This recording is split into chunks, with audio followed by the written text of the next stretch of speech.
Hello friends, जय सीताराम। मु ममता भक्तिवाणी channel को स्वागत करुछि।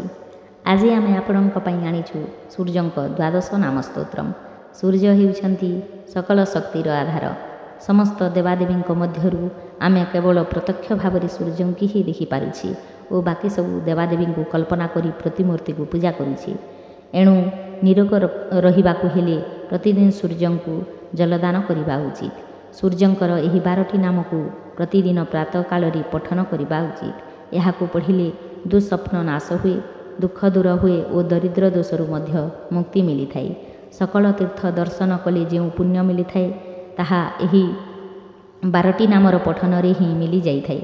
आउ मध्य सूर्य को नमस्कार करबा द्वारा शारीरिक विकास घटे, अर्थात सुस्थ सबल सुंदर दिशि थांती। उदर अर्थात पेट, आखि मूत्राशय जनित रोग दूर हुए, गर्भाशय सबल हुए, मन प्रफुल्ल रहे, पाचन शक्ति वृद्धि हुए, मेद ह्रास हुए, समस्त विकृति दूर हुए और प्रदर और रजगुणरू मुक्ति मिली थाए। एही श्लोक रे ही अछि। एहाकू पढ़िबा द्वारा सुख, आरोग्य और मोक्ष मिली थाए। तेबे आसंतु सुनिबा श्री सूर्य द्वादश नाम स्तोत्रम।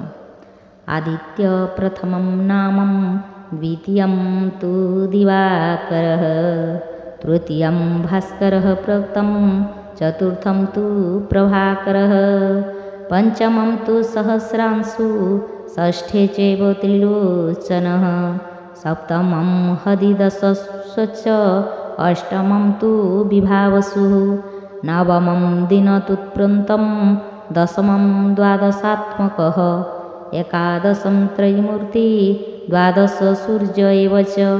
द्वादश विद्यनामानि प्रातःकाले पठेन्नरः, दुःस्वप्ननाशनं चैव सर्वदुःखञ्चन्यसति, दद्रो कृष्णहरं चैव दारिद्र्यं ह्रर्ते ध्रुवं, सर्वतीर्थप्रदं चैव सर्वकामप्रवर्धनं, ज पठेत् प्रातरुत्थाय भक्त्या नित्यमिदं नरः, सौख्यमायुस्त आरोग्यं लभते मोक्षमेव च। जय श्री राम।